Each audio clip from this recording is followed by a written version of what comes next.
Every outstanding protocol being observed, I urge you, please, to let those around you participate, even though they may be far from you.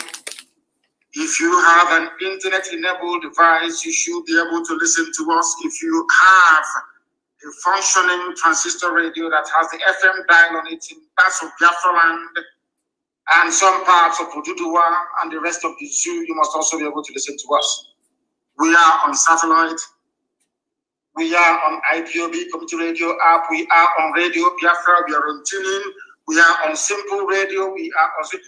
Just name it, we are there. We are also on YouTube, University of Radio Biafra. We are on Twitter. We are also on Instagram. People now prefer to listen to us via Instagram. A lot of people are flocking to that very platform. If you have not opened an Instagram account, try and do so. If you have not opened a Twitter account, try and do so, because we are also simulcasting on Twitter this very evening. If you go to my Twitter handle at Nnamdi Kanu, we are there live. If you also go to Instagram at Nnamdi Kanu _official, we are also there live and direct.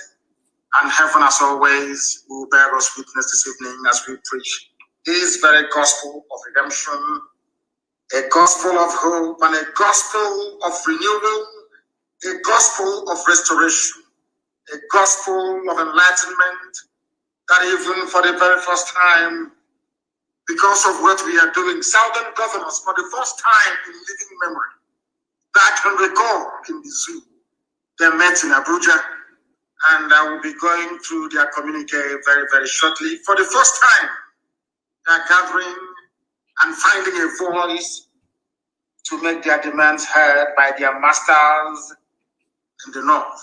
When I say the north, I mean the Sharia north, not the Middle Belt. This is exactly what I expect Middle Belt governors to do as well. So we know that they are serious.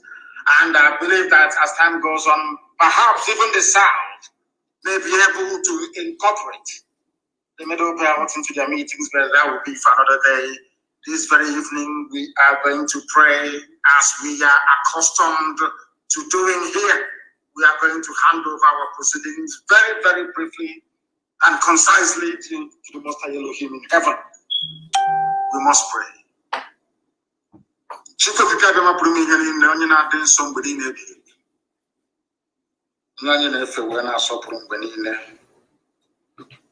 Anyị na-ebuli olu anyị niile elu ebe ihe nọ n'ụwa niile, nna nke ebere wee na-aja gị mma,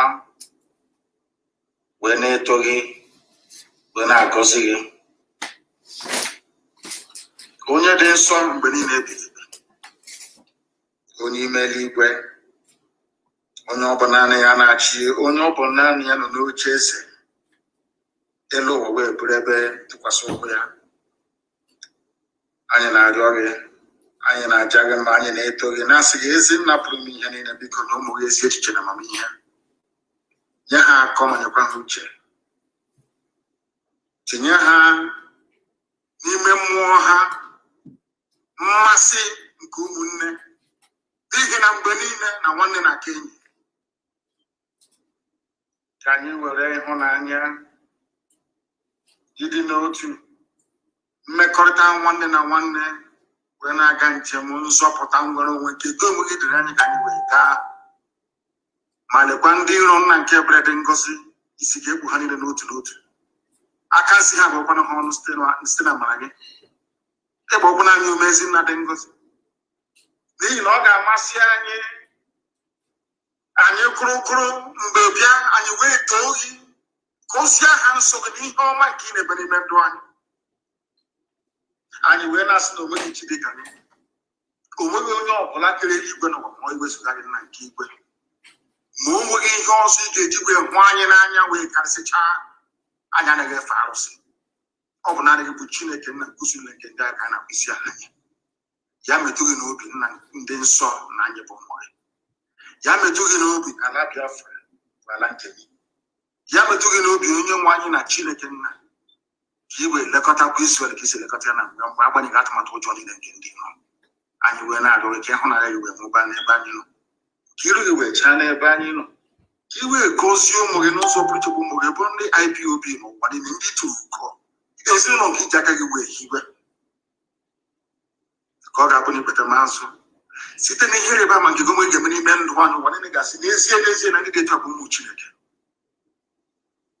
And when I was in Nabinigwe, he went out to do Sopo, a Jama, Bullier, Lipisiala, Buanam, within the big Canado, he said, thank you very much, some of you. Did I say Abuja was in Ahaba?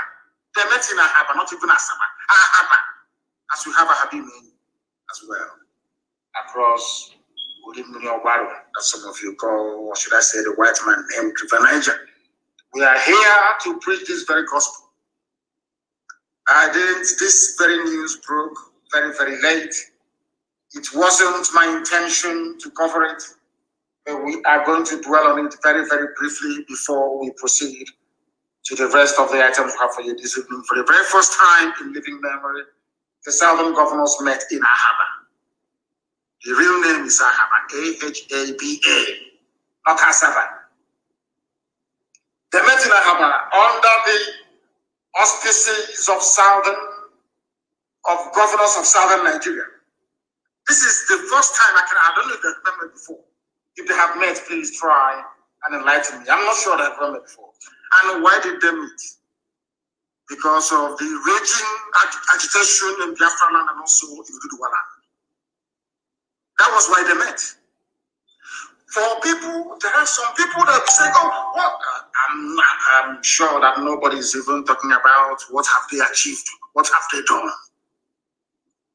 But I just want to remind you, should anybody ask you tomorrow morning what you have contributed towards the advancement of the betterment of the lives of the people on the ground, you say to them, courtesy of what I have been doing, the Southern governors have now met for the very first time. And I don't know if some of you read the article in Guardian earlier today. Guardian is even carried it. Do you know that there was a particular governor from so-called South that did not want to come? Do you know that Fulani Janjaweed gave one particular governor, Bob, listening device, to enter into the meeting? And I'm sure that people have guessed right, you know who that very individual is. Darling Mrs. Anyway, but love is good. We'll get to that later on. He's in love. You know when you're in love with somebody, there's nothing you not do for that person. You know how love moves people. He is so in love with his new partner, his new spouse, the new husband, that they gave him listening device, a bomb. Tambuwal gave him a bomb, a listening device to smuggle into the meeting. So that the Fulani Janjaweed will be somewhere in Kaduna, in Abuja, and in Sokoto listening to the meeting. Because of love. And who can blame him? Hey, love for one thing. You know, love is very deep. Mrs. Tambuwal wanted to smuggle a listening device. If you doubt me, go and read the article. It's in the Guardian newspaper today about this very meeting. They will tell you. But let me go. You know, when people do something that is right, I commend them. If you do something that is wrong, we spare you, we condemn you, we bury you alive. Definitely. Of course, with facts and figures. They met today, they deliberated amongst many issues that were tabled before them, or issues of concern that they felt they needed to address. And I'll read it for you very briefly. They affirm that the peoples of Southern Nigeria remain committed. For the very first time, they're using the word, the peoples of Southern Nigeria, which means that all the nonsense being done by Tinubu and his cohorts is in vain. For the very first time, there has been affirmation that the South is actually one. Since 1914, this is the very first time that they are stating publicly in a communique that the South is one by the elected leaders, so to speak. For the purposes of our program this night, we even call them leaders. Because they did well. I must tell you the truth. Now, let us proceed. And before you, who brought them together in the first place? One is our agitation. Second is the unity and union, the bond between the East and the West. Between Biafra agitators and those that for Duduwa, they have tried everything to break us, they could not break us. They had no alternative than to come together. Do you see what consistency does? This is the benefit of consistency. Once you're consistent in life, good things will come to you. And I also commend our Duduwa brothers this very day for their resilience and their consistency. That is why, for the first time in a meeting, in a place, you have governors from the east, you have governors from the west, Igbo governors, Yoruba governors, of course, together, saying something that makes sense for the first time that I can even remember. The North, the Janjaweed will meet in our house, they will take decision affecting the whole of the Sioux, affecting everybody. And they ram it down your throat. You have to accept it. And where they found this courage, I have no idea. Maybe they're emulating what we are doing. They now understand that we have no fear before our enemies. They now understand that we are scrupulously clean, whiter and snow. They now have developed, or should I say, come to appreciate the essence of courage and determination. So for coming together, of course, I commend them. I do commend them because they have done very, very well.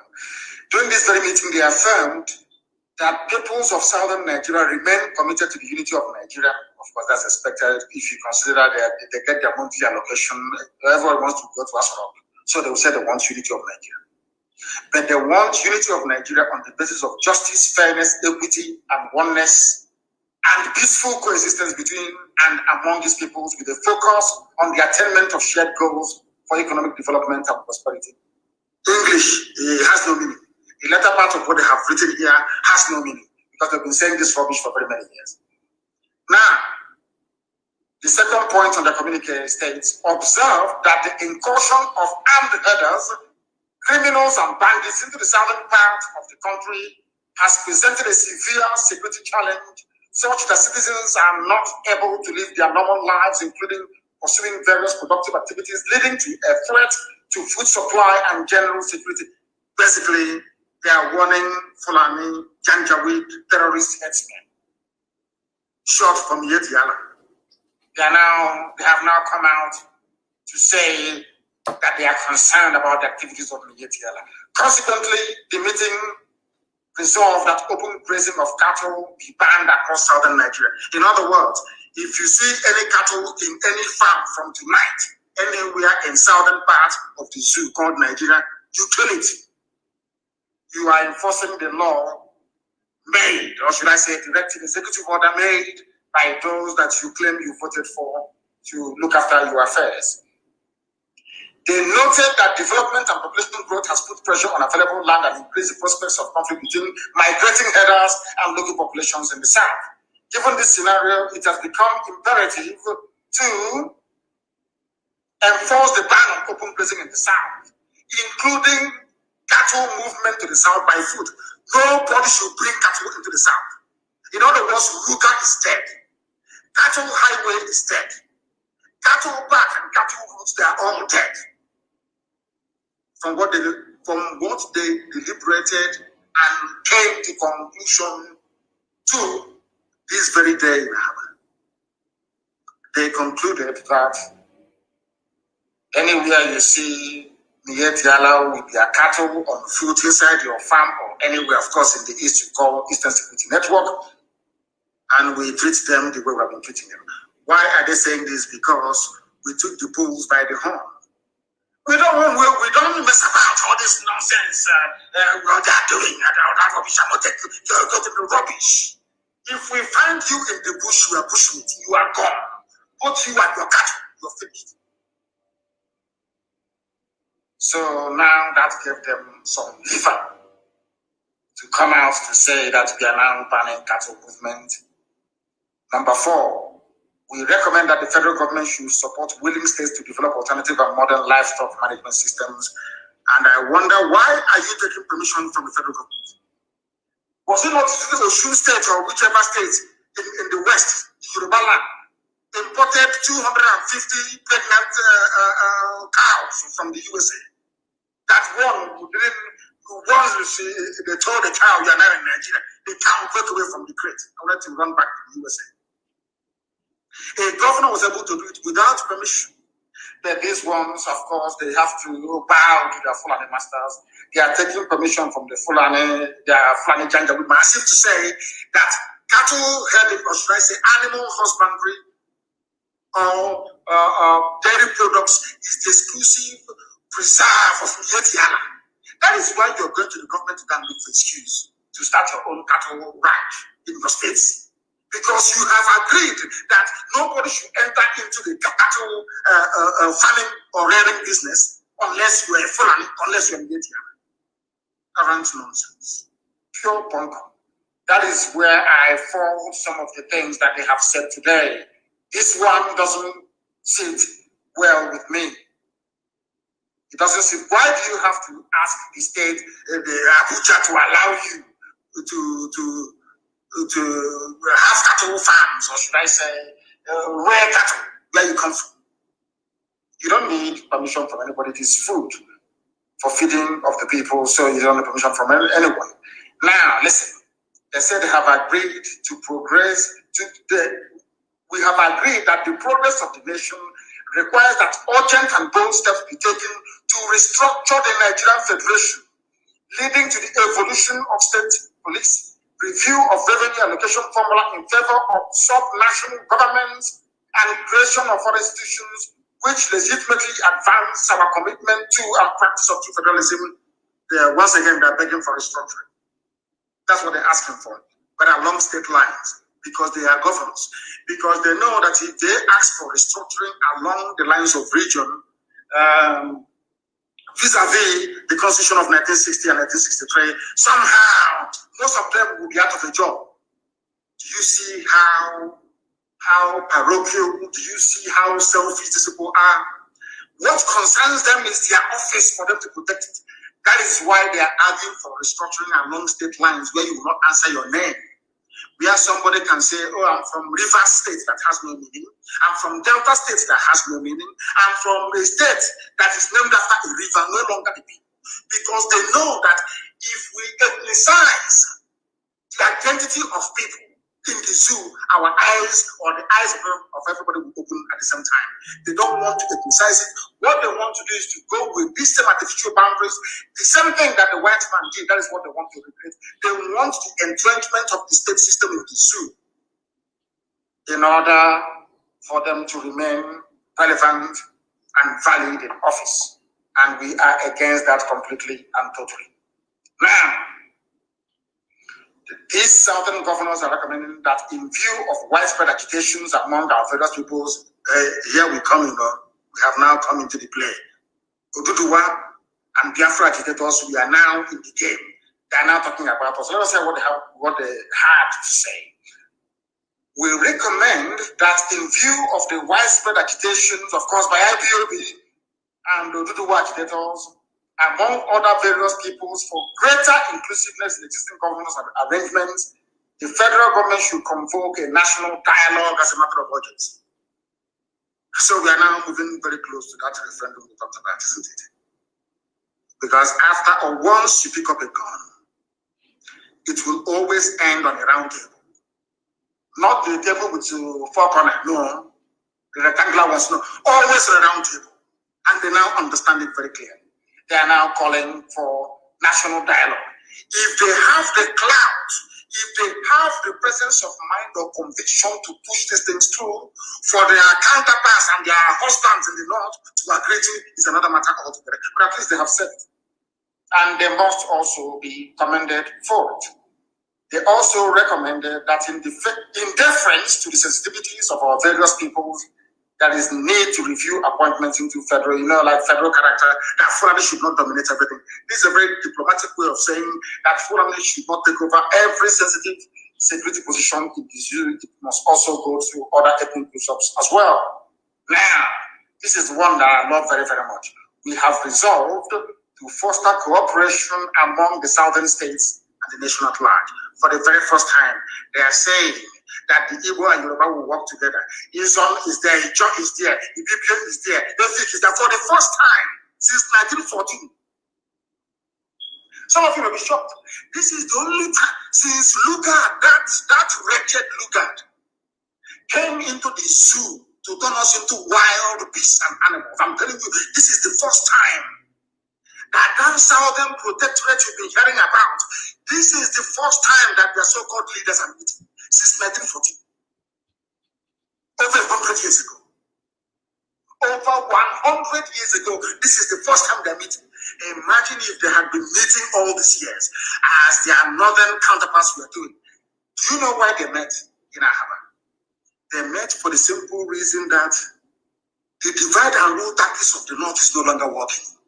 They can no longer divide us. And where I should give credit, I won't hesitate to give credit.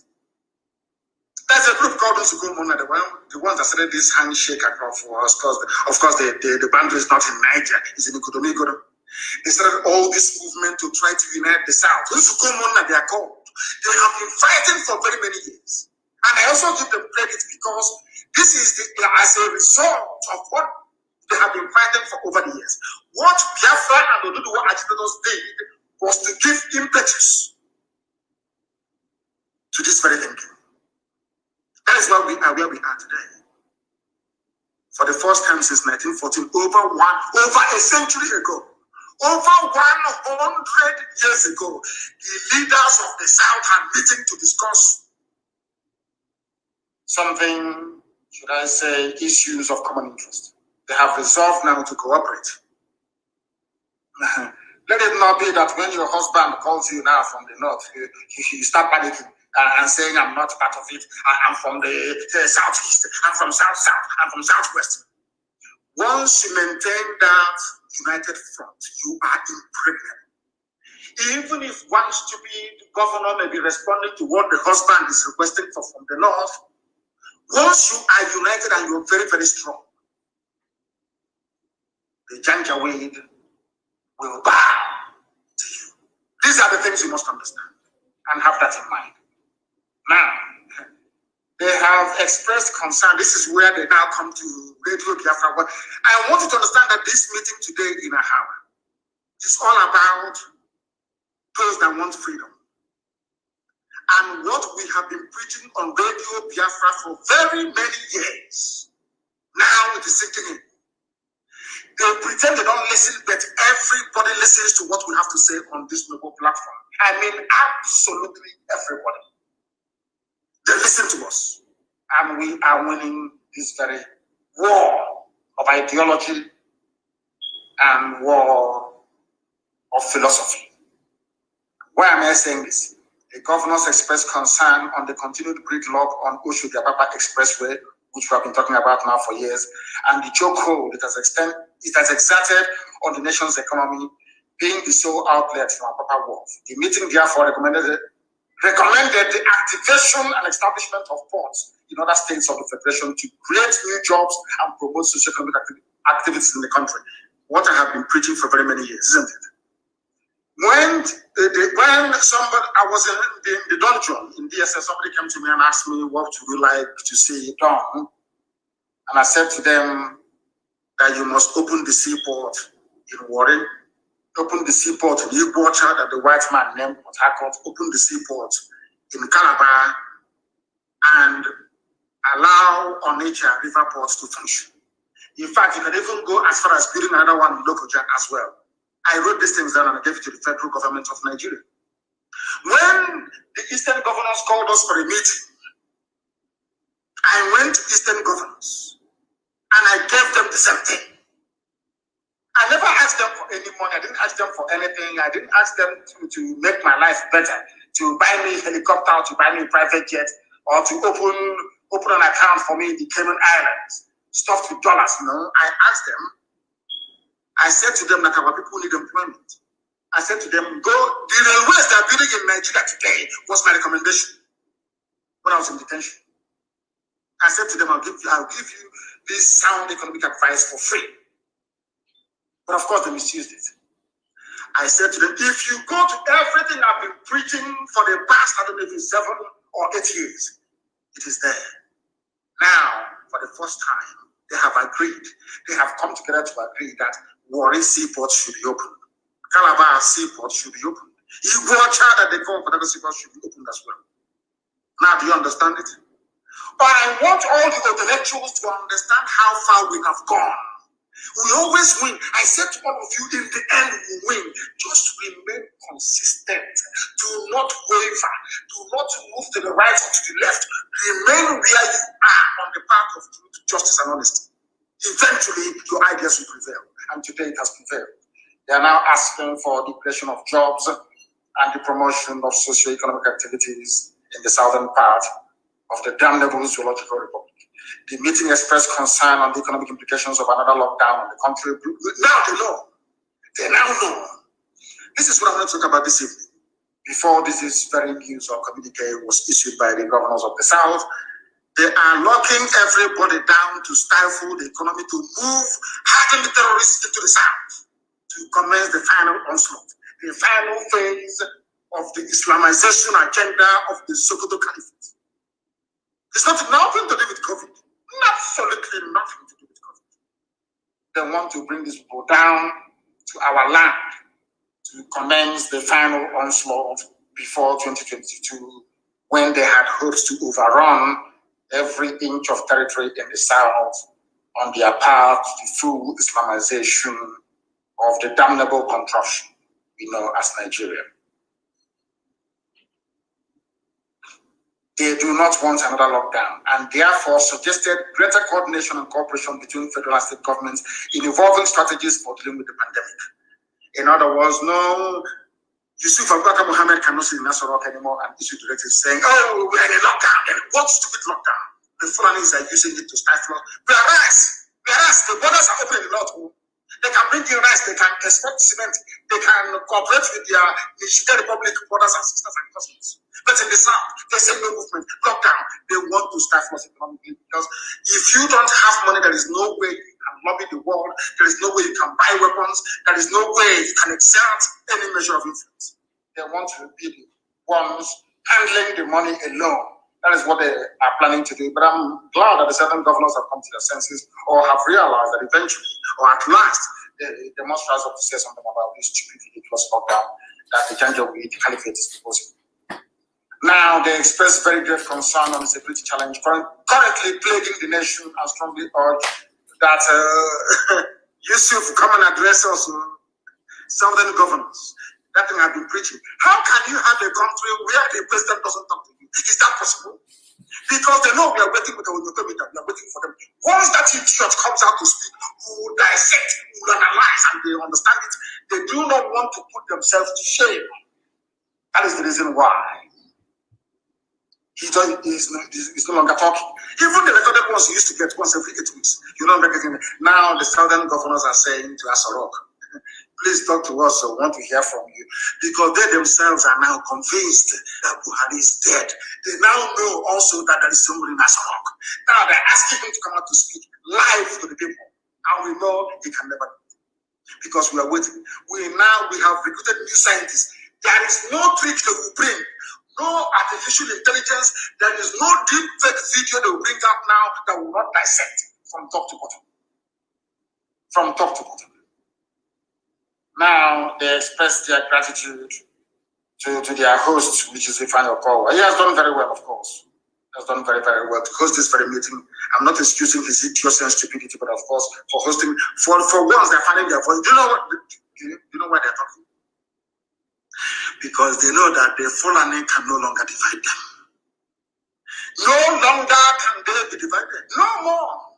Because even if you divide the governors, the men on the ground, the foot soldiers on the ground, they are united. The East and the West, they are now bound together.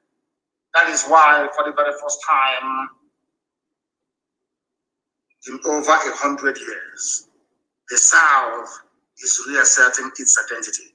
Because the North will always come and say, we are the North. This is a minority of people from the Sharia region.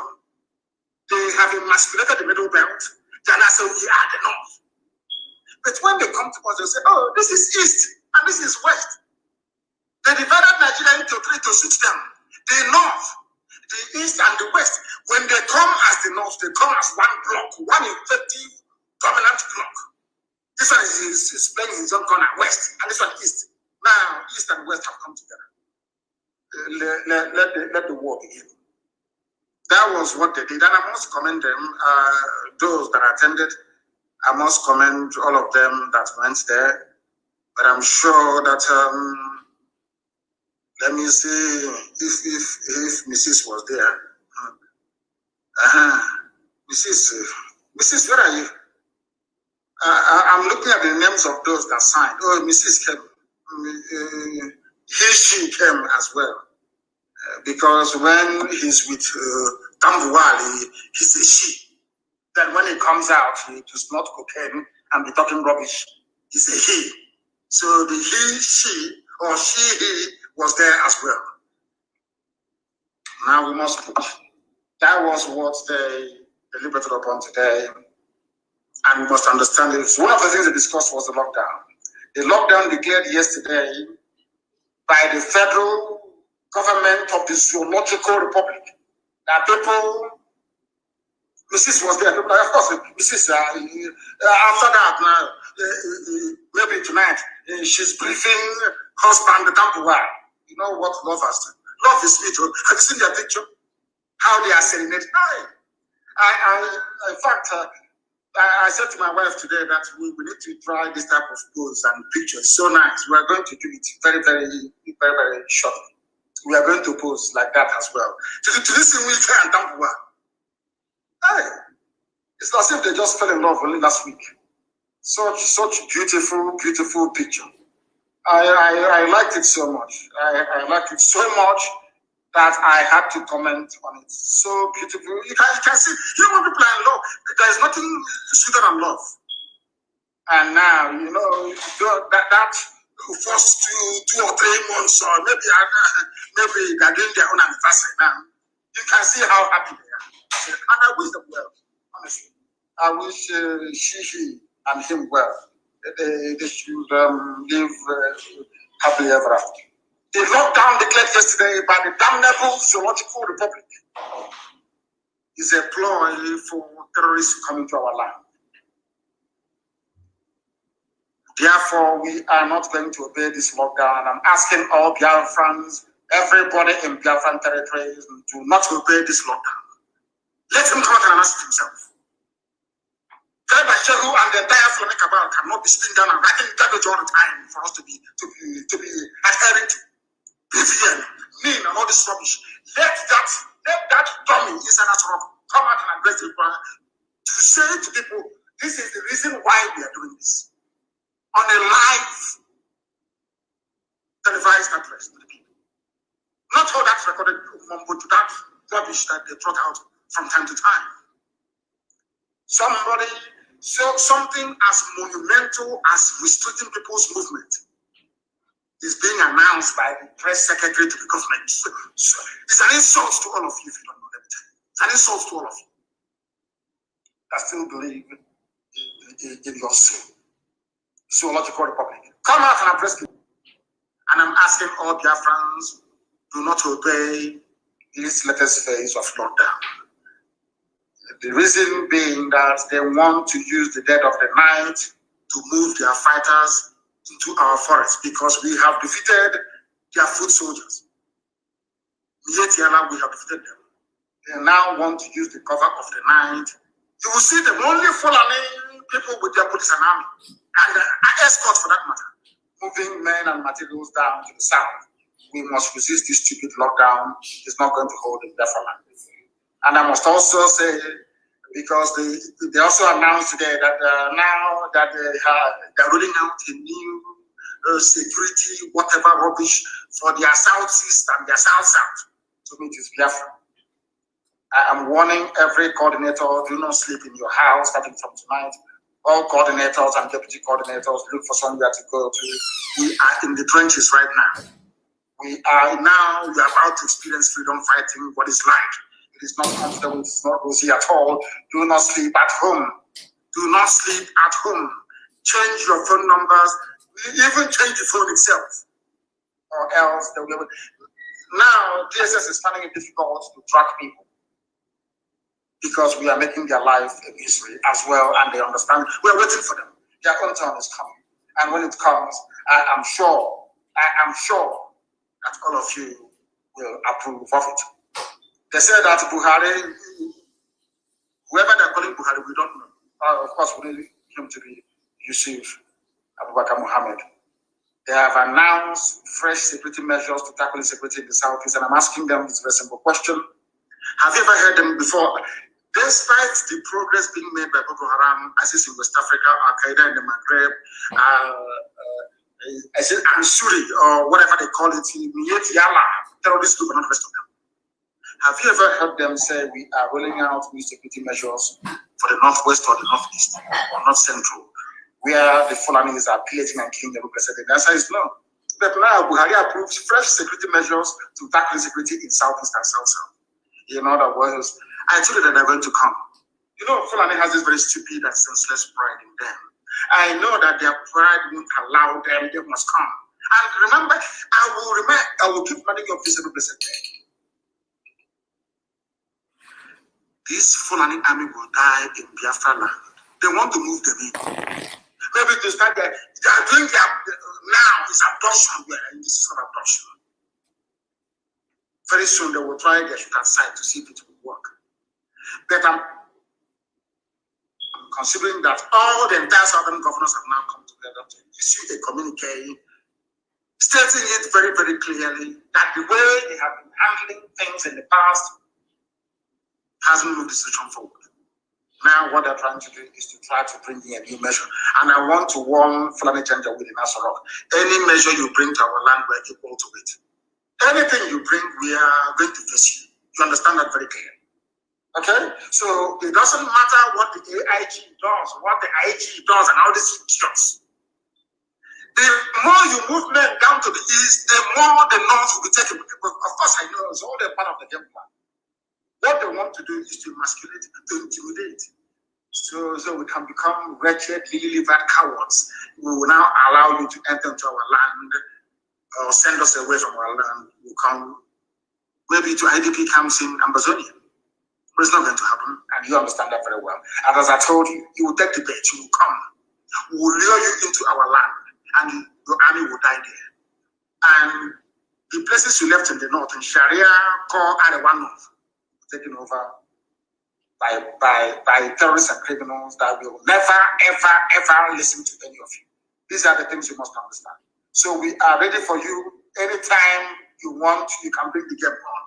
We are waiting for you. But you can never, ever have it easy anymore. All that thing that people come out, you open fire anyhow. You know that if you open fire on the people, you will be confronted there and there immediately. And you are going to die sooner than later. You will also perish. So now you understand. It doesn't matter what you announce or what you're not announcing. But we are assuring you that you are not going to prevail nor succeed in intimidating the children of God into submission. It cannot happen. You can try that nonsense elsewhere. It will work for you. But you see in the East, it can never ever work. Never ever work. Not today, not tomorrow, not ever. Because when tyranny, as somebody said, when tyranny becomes a law for the government, massive rebellion becomes a mandate for the people. Because you cannot keep pushing us to the wall all the time, pushing us to the limits, massacring innocent civilians over and over and over again, and you don't expect them to fight back. You must be foolish. I want to remind all the intellectuals and sophisticated morons, all of them, go back a few years ago. The slaughter, the killing of IPOB family members, peaceful protesters, Shia protesters, NSAS, every time I know a police will come, they will fire. None of you will talk. But now in our land, they are always looking behind their backs. They don't know where death is coming from. Because I assure them, they are all going to perish. The people telling you that they have a plan to secure the East, Southeast and South-South, according to them. Armed robbers invaded Asarok. So we are led to believe. Only under this regime, something unheard of in the whole world. It's never been, I don't know where these Nigerians, I don't know who gave them their brain. Maybe it will speak from the dust. I have no idea. Some of you may have dismissed this issue of armed robbery in Asorok, but I want you to understand something that's never happened anywhere before in the history of the world or modern governance. Never ever happened before. They said they ransacked the chief of staff, Ibrahim Kambari and Abubakar Kanu, and they stole valuable assets. That is how corrupt the Fulani people are. I told you before that there's something the Fulanis they have perfected over the years. When they finish training any particular department of paracetamol dry, they set it alight to destroy every incriminating evidence. I am sure that whatever they may have stolen from the homes of Ibrahim Kambari and this Abubakar Kanu could be financial instruments worth billions of dollars belonging to the people. If you ask, armed robbers came, how can armed robbers, if armed robbers can, or should I say, unknown gunmen, enter into Asorok to go and steal state valuables? Now, tell me which part of the zoo is safe. They did not sit down to say to themselves, let us look for a way to strategize and devise new security approach to Asorok to guard it. The Southeast and South are interested in the East, Biafra. And newspapers and their editors publish this type of junk every present day. And I'm asking them, have no shame, honestly. Armed robbers came to the seat of government to steal and walked away free. You shamelessly came out to announce that you're devising a new strategy for the East. You have not been able to devise a strategy to keep yourself safe inside Asorok. That is how they reason. It is supposed to be the most secure place in Nigeria. It is now every man for himself. That is why I commend Governor Autumn for what they have done. I will ask the southern governors, when next you're meeting, invite your middle belt counterparts, and you see that the zoo will collapse within 2 weeks. Not just collapse. All those things that you have been asking for, they will give it to you. That is why all of you must come to the fullness, or should I say, to the realization that you must, without fail, keep on doing what you're doing in terms of defending your land. You must defend your land. Look at people suggesting. I mean, can you go to how can I put it, to a gate man in a hospital and ask them to administer any form of treatment because you found them at the gate. Because you found them at the gate of a hospital. These people that are gate men in a hospital, you are prescribing a remedy that you cannot even yourself inculcate into the plan to keep your own self safe. You're not safe, but you're busy dishing out directive to go to. When I have a new plan, I'm asking the IG of police, go and secure Asorok first. Go and secure Abuja, where children are no longer going to school. Go and secure Abuja first. Go and recover Medugri. Go and recover parts of Yobe. Go and recover parts of Zamfara from the same terrorists that you groomed before suggesting how this can be restored in the East. If you want to use it as a cover to bring in your army, they're going to die there anyway, so there's no need.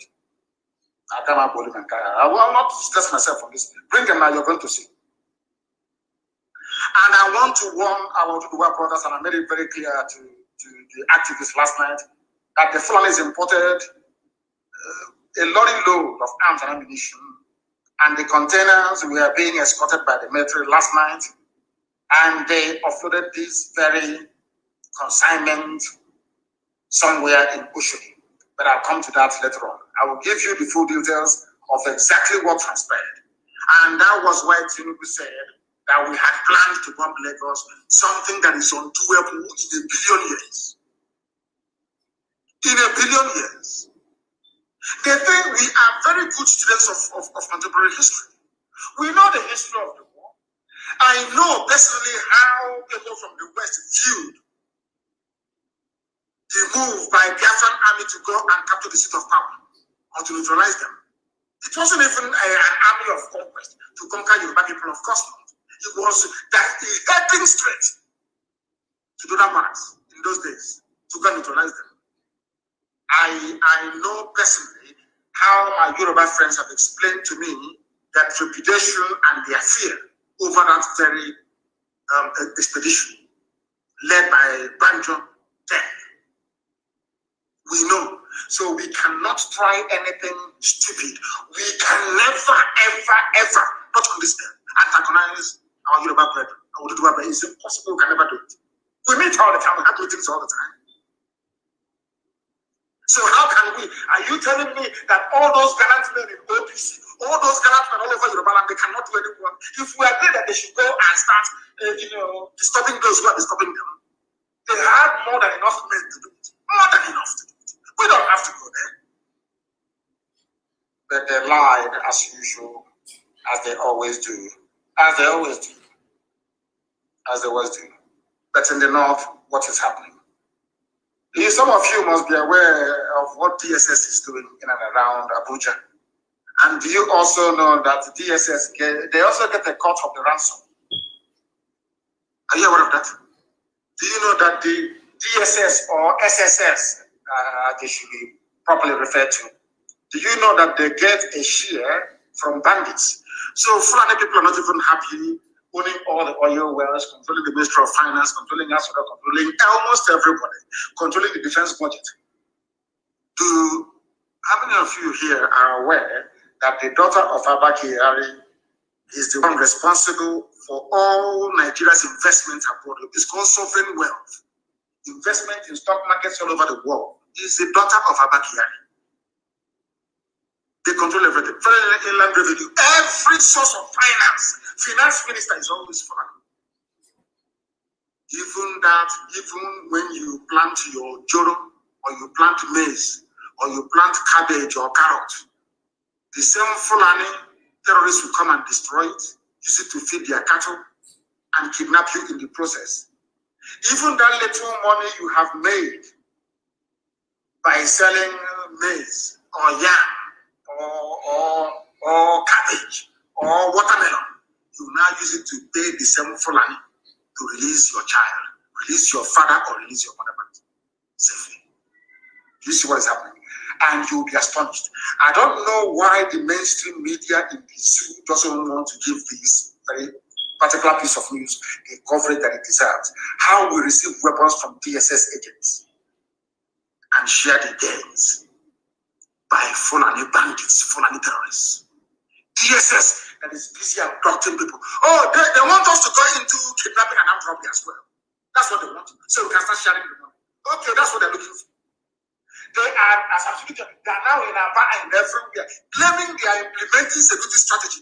But the same DSS, I don't know why their National Assembly, I have no idea why these people should not be investigated, prosecuted, and shut down DSS. Instead of contributing to making your lives as safe as it can be within the contraption, they are making it worse. I'll read it for you. They told a German television, Deutsche Welle, in a recent report that they borrow money from DSS agents. And who are the people in charge of DSS? Fulani. Who are the people buying guns and ammunition from DSS? Fulani terrorists. That is why the South must understand they are all in this whole thing together. They're all in it together. As the security is worsening in Nigeria, armed bandits terrorizing different parts of the country have made a startling revelation to the German, I think it is the flagship media in Germany, Deutsche Welle, that they have been receiving weapons from operatives of DSS. You see their DSS, you see them with their uniform DSS. They are worse than bandits. These are hardened criminals, and none of them are Fulani. Very, very sadly. The criminals told Dr. Vela in the recent report that they borrow weapons from the state agents and then go to work to share the ill-gotten gains together. They go, you pay ransom, they go to school. Now I know the reason why they keep sending that terrorist Sheikh Gumi to go negotiate. They know where they are. DSS will not go and get them or mount a rescue operation to release those who have been kidnapped. Instead, they are waiting for you to pay the ransom. They will tell Sheikh Gumi, tell them to pay, it's dicey. Operationally, it's not difficult. To them, there's a value, there is a hill. Talking rubbish. You give that 100 million naira ransom to the bandits, DSS will collect their own cut, maybe take their guns or say, oh, boys, well done, in the same one Nigeria. In the same one Nigeria. Now the world knows because Dutch Avella carried it. That thing we have been saying for years that all the Fulani cabal that are in it together, every Fulani person in any sensible position in government is part of this very grand conspiracy to overwhelm all of you. If you don't submit to their will willingly, they will use every tactics, including terror, to get it from you.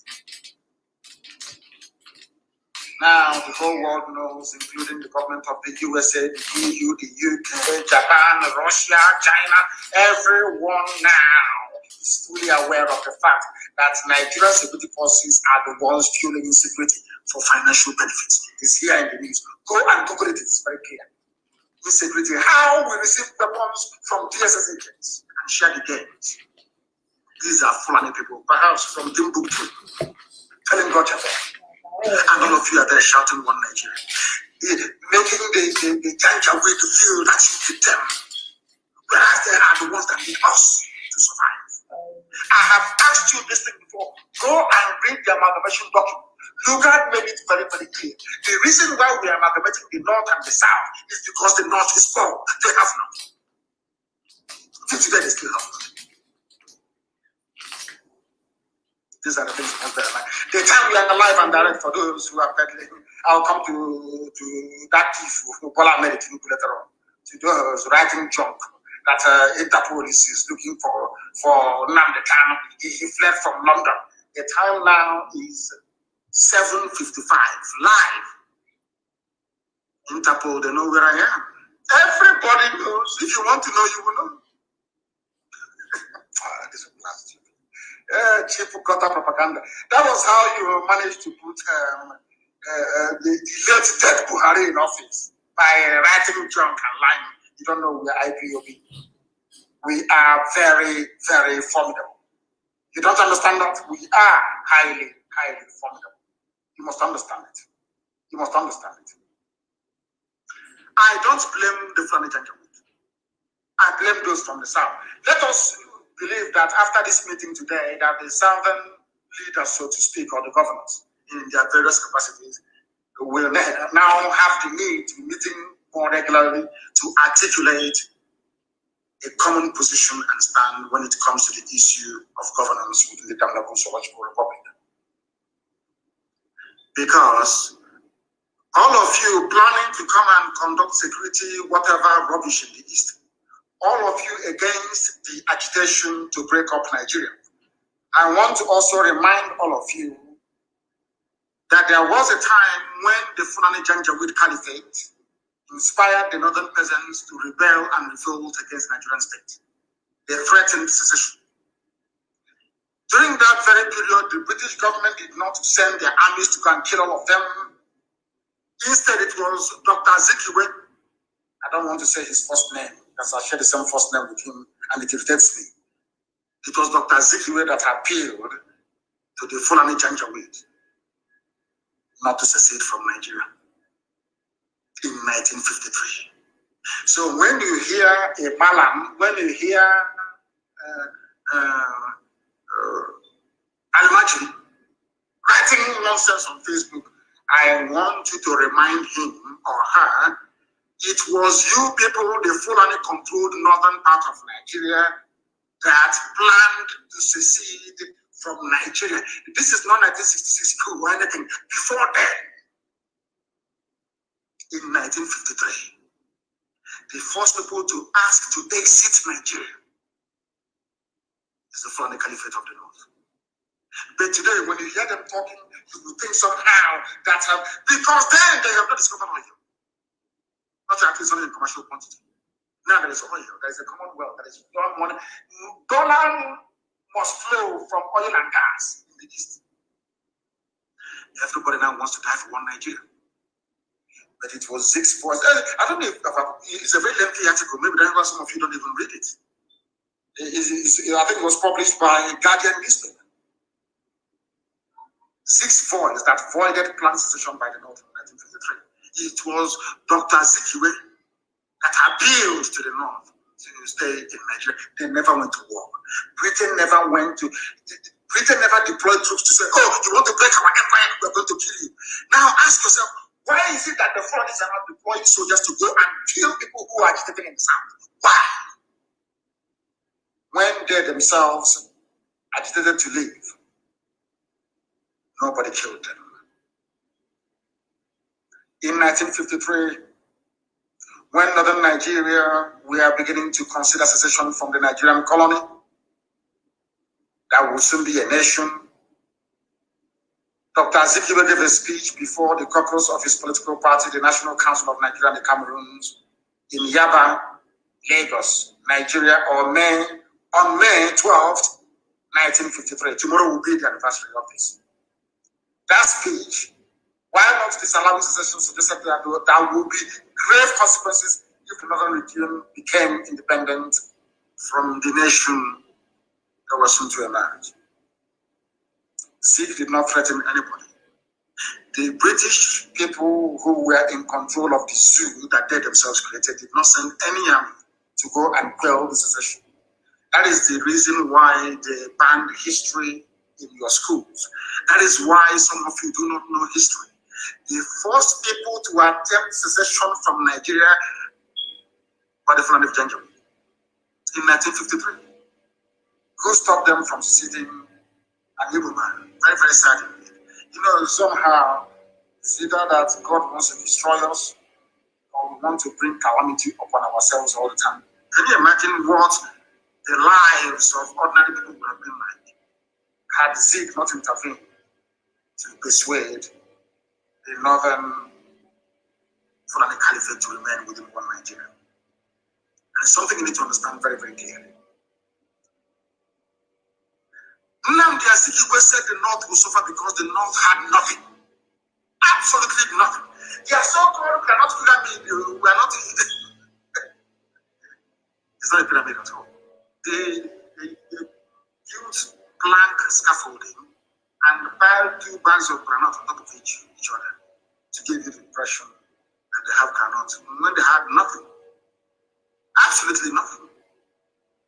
Go and check it and do your own research. Zeke was begging them because Zeke himself grew up in the North. Zeke said, I was born and I grew up in Sungeri. Please don't go away. If you go away, you have nothing. You're going to suffer. You're going to be impoverished. And they listened and they remained upon Nigeria. And now the devils have turned. And what are they doing to those who are agitating to leave? The zoo that the Britain created. They are killing them, they are maiming them, they are showing them a sight.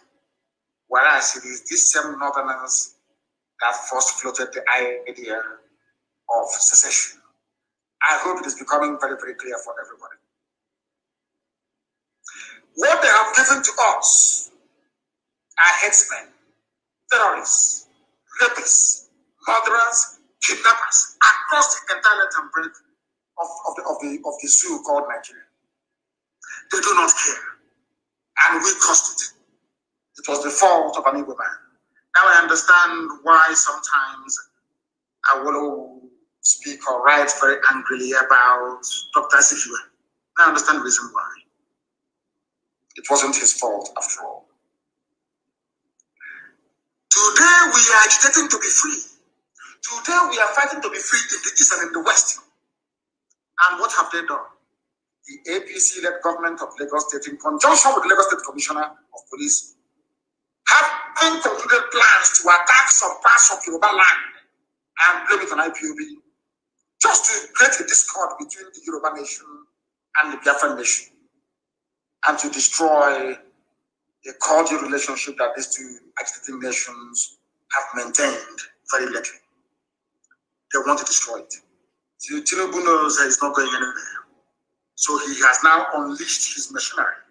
Everything is national has now come out to try to fight us, to try to fight me, and to try to fight the children of God. But it's going to fail. I want the world to know tonight that Tinubu will later pay a good lot, because that's how they behave. in Lagos to attack some parts of that very city so they can later accuse IPOB of masterminding the attacks. This is what some unscrupulous politicians, very desperate criminals are doing in Nigeria today. I want to ask Tinubu, who is a thief and a criminal, why did you not come to the pages of newspapers and television screen to announce the numerous sackings of Yoruba villages by Fulani Janjaweed, bandits and terrorists? Because there are Yoruba people right now in Benin Republic. Why was there no hoo-ha about Yoruba villages being sacked by Fulani Janjaweed? Why? That tells you all you need to know about these people and their intentions. Yoruba people, I want to ask you, are Yoruba people not refugees in the Republic? Who put them in refugee camps in the Republic? Are you telling me that Yoruba media is afraid of their foreign masters and in their facility, real damage is being done in Yoruba? You have the courage to link IPOB to whatever nefarious activities that you're planning to unleash around Lagos. The people that pursued Yoruba people into the Republic, you cannot write about them or admonish them the way you have tried to do against the squeaky clean image of the indigenous people of Biafra. This is very, very sickening. It is a very desperate and psychopathic attempt by this very thief, this very gluttonous and insatiable criminal that will do anything to appease his Fulani overlords. The same man that introduced ethnicity and tribe into the NSAS protest, along with the same corrupt and satanic Yoruba media. They thought they were going to succeed. They tried it yesterday and it failed. Only one tweet, I tweeted, only one. The whole thing collapsed. And our thoughts, when they were pursuing Yoruba activists, and they asked us to ask them, what do you have to say? IPOB is going to bomb Lagos. What do you have to say? They said it's a lie. Go and ask the journalists. All the people they call, all the heavyweights, the frontliners in Yoruba land, they called all of them yesterday to condemn IPOB. They said, no, IPOB cannot do such. Nobody, in fact, from the South can do such a thing. It's impossible. They were disappointed. One tweet destroyed all their lives. That was why they came up with another one today. You know, they think if they keep writing all this junk, somehow they'll demoralize us. We say, oh, things are no longer going the way that we want it to go. When that one failed yesterday, they come up with the nonsense today. And now the Kanu ran away from London. He's wanted by Interpol. I have been telling you I want to go to court, international court, where the whole world, in fact, by the time we finish with that very legal process, if they see a Nigerian anywhere, they will spit in the useless faces. I'm telling the truth. If you don't know, let me make you understand.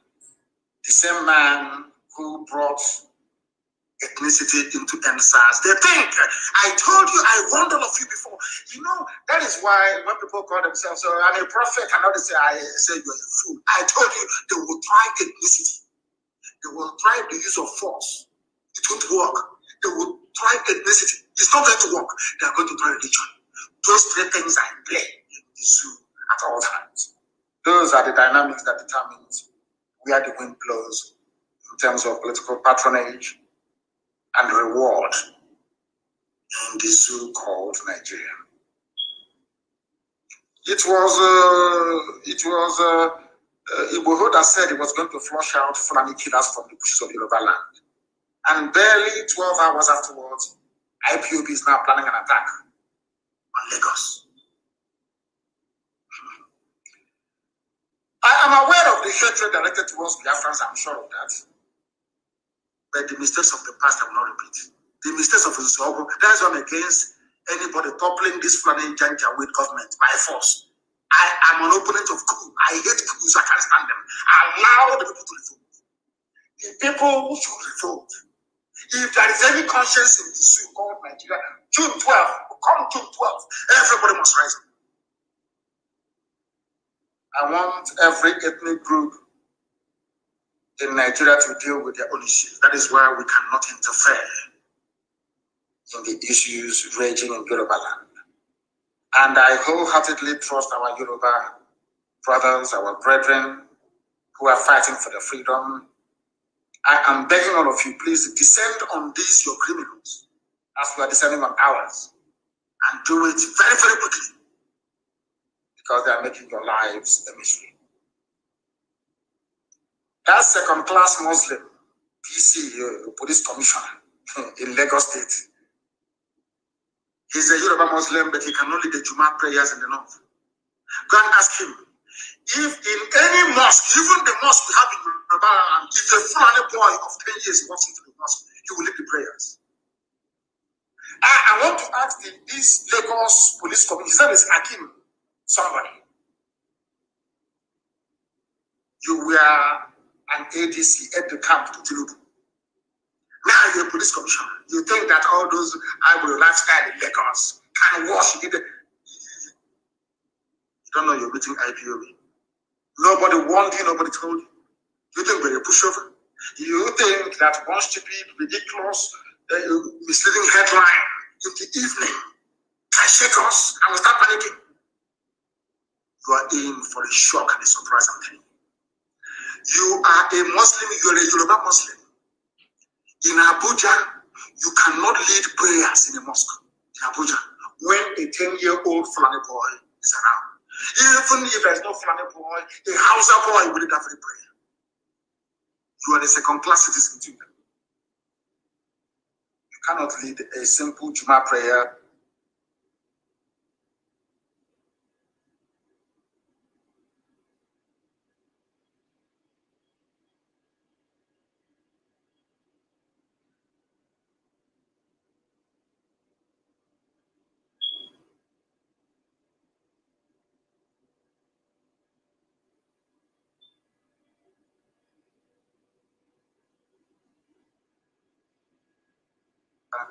In any mosque that has a 10-year-old Muslim boy in it.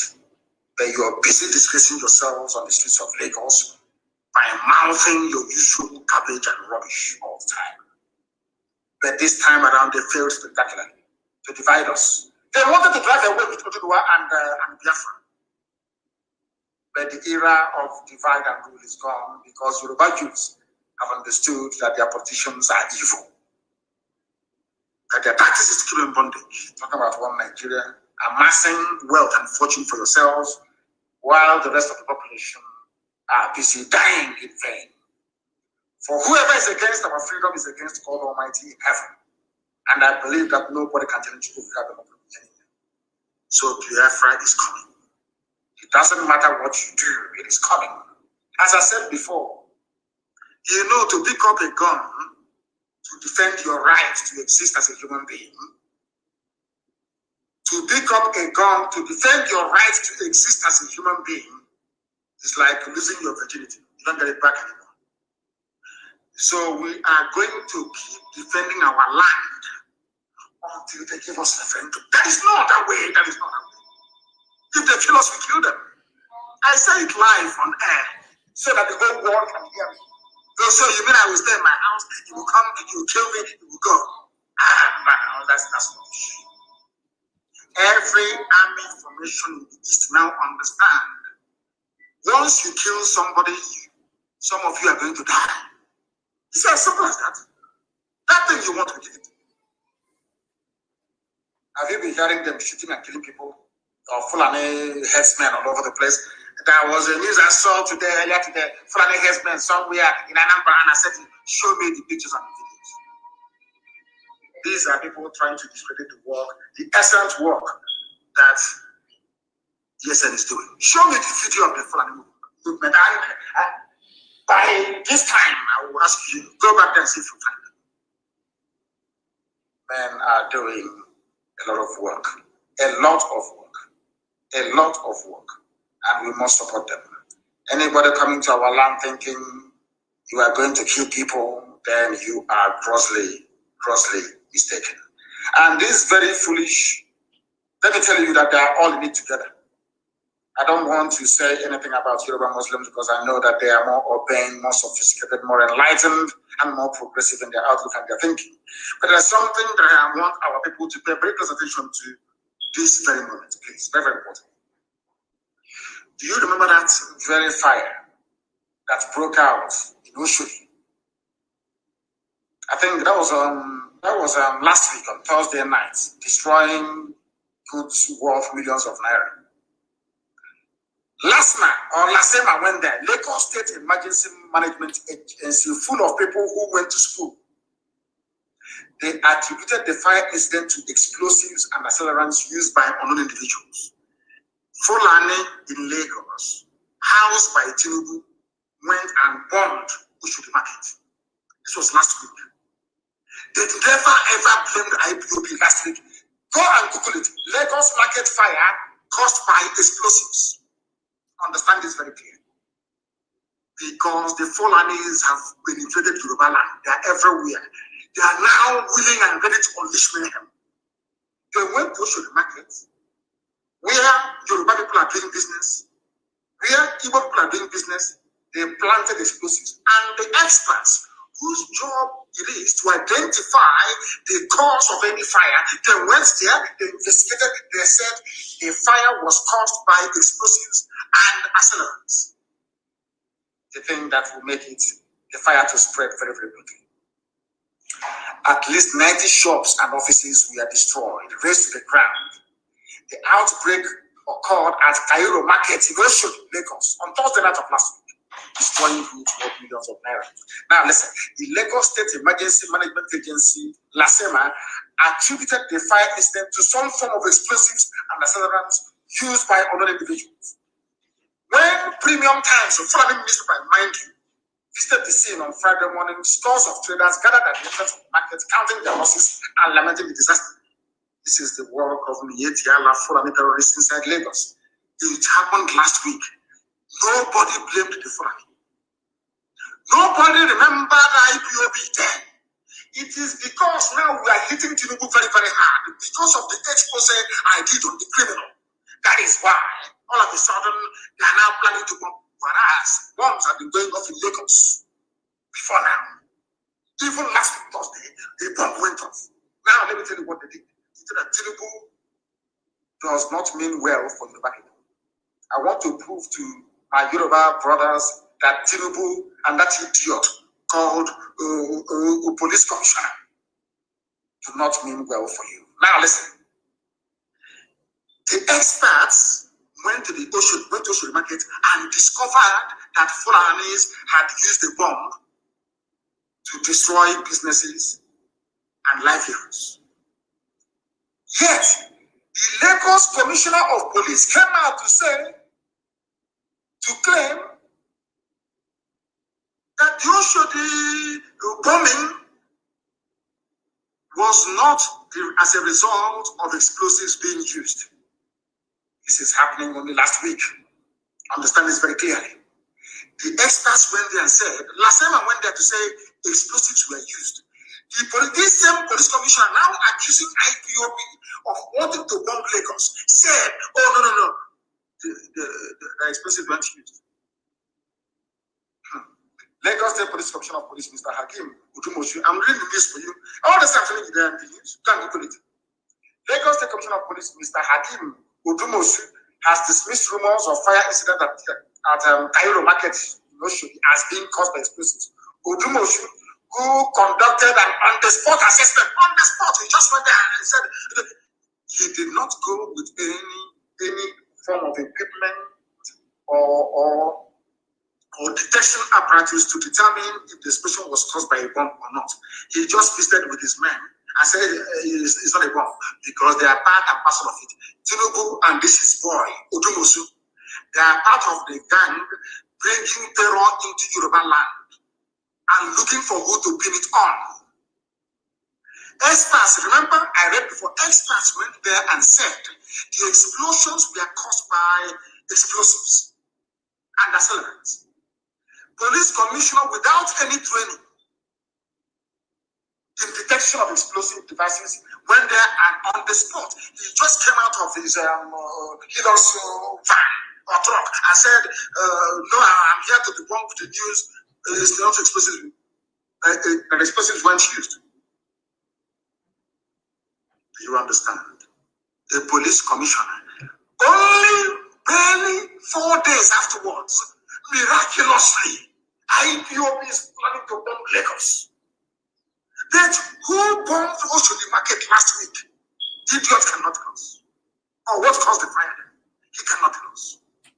Because himself and his master Tinubu wants to drive a wedge between what Tinubu is counting on is that the votes from the west and the votes from the north, because they will say he's a Muslim, will now propel him to Asorok.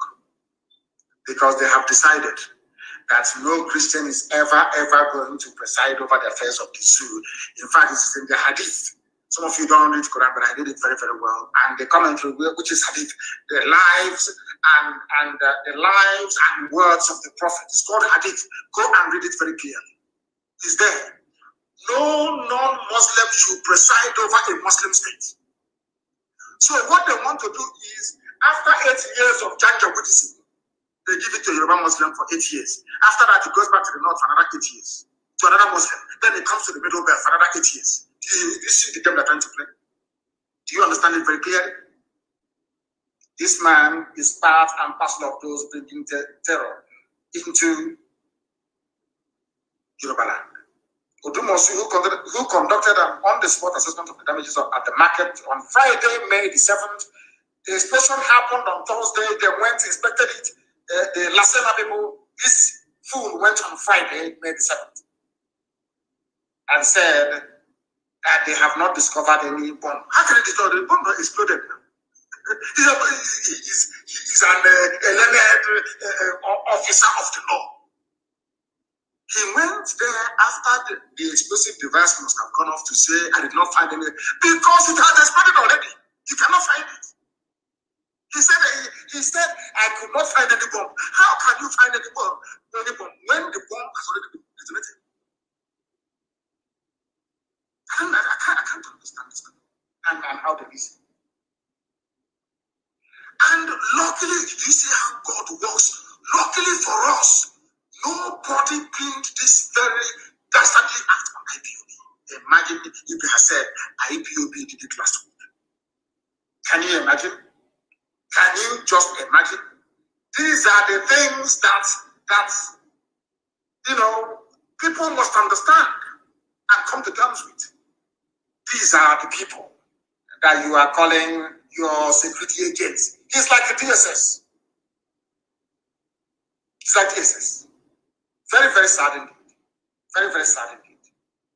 Very, very sad indeed. That is how this works for you. Imagine they have pinned it on IPOB last week. Imagine what would have happened. Imagine what would have happened. By now, there would be destruction of goods and services. Some people who are not aware of their plans will begin to think that somehow IPOB is behind it. Do you see how God works for his children? Explosion happened. Experts came and said a bomb was used. He came and said no bomb was used. After 4 days, he's now accusing IPOB of planning to launch a wave of attacks and bombings of people's properties in Lagos. How can we do this? Such cowardly acts is impossible. We cannot do it. That's the issue for you. He is the Tinubu's boy.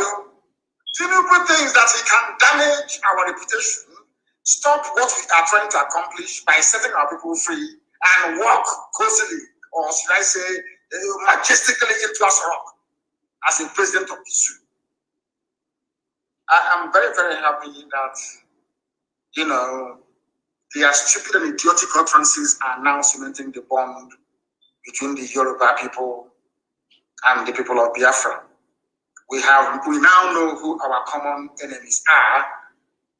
They are part of those that call themselves the elite in the south, and of course, they are Fulani henchmen, the Janjaweed, in Abuja and elsewhere in the Sharia core Arewa North.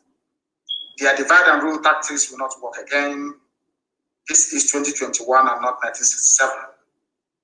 Elohim have determined that we are going our separate ways, and that's what we're going to do. Maybe sometime in the future, our people may come together to be in one country. But not for now. We must go our separate ways. And that's what we want them to understand.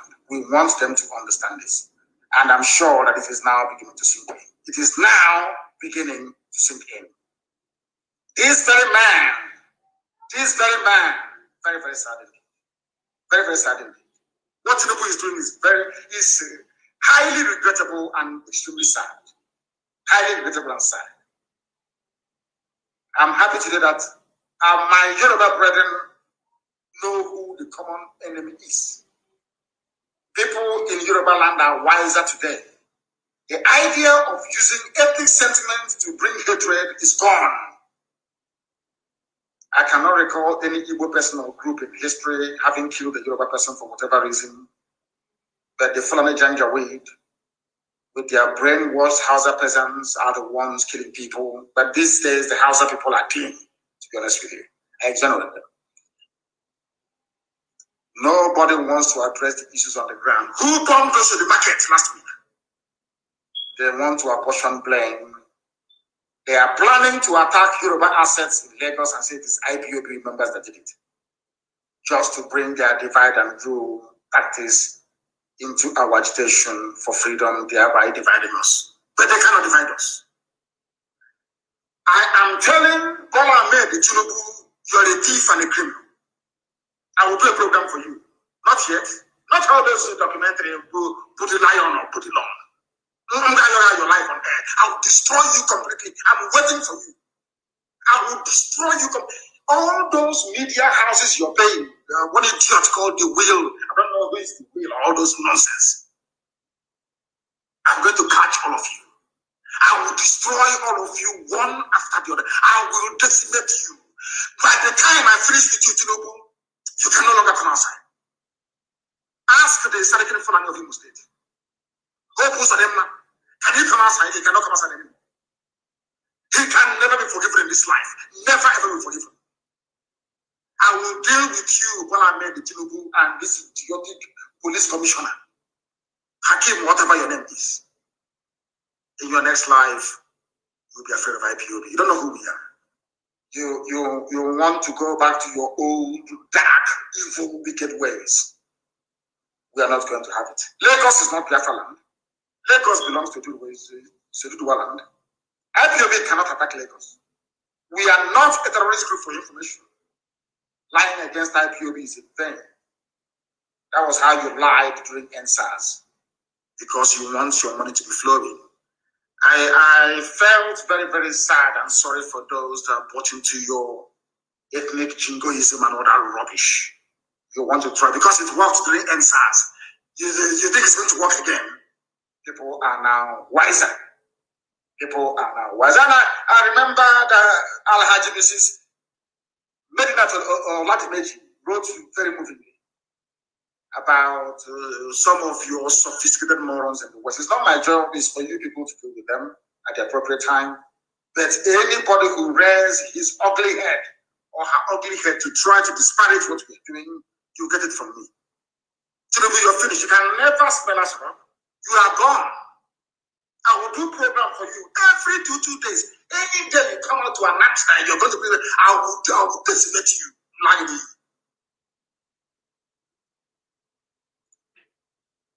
All these people, I'm sure those of you in Lagos, you know a place called Shema Petroleum, beside Westminster Market, along the same Oshodi Expressway.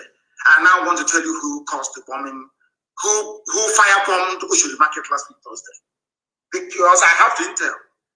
We have the M branch, and there is nothing that happens in the suit I've done. As I told those of them, somebody to tell that useless man, the Sarkin Fulani, Supreme Court at the Suit of Imo State. I know where you slept. Nnamdi say it's not an official duty, so I allowed you to sleep there and go free. I know where you're sleeping in Imo State. I know where you slept. I just want to mention only two places. I know where you slept. Nnamdi said 3 days ago. I know where you slept in Imo State 2 days ago. Just to let you know that we know. There is a place called Shema Depot. This depot is formerly called Aquitaine Depot. It is now owned by Shema Petroleum. Shema is Shema. Please, people must listen very attentively, please. It is beside Westminster Market along Bushwood Expressway. Last night, 2 nights ago to be precise, the Fulanis offloaded containers full of arms and ammunition.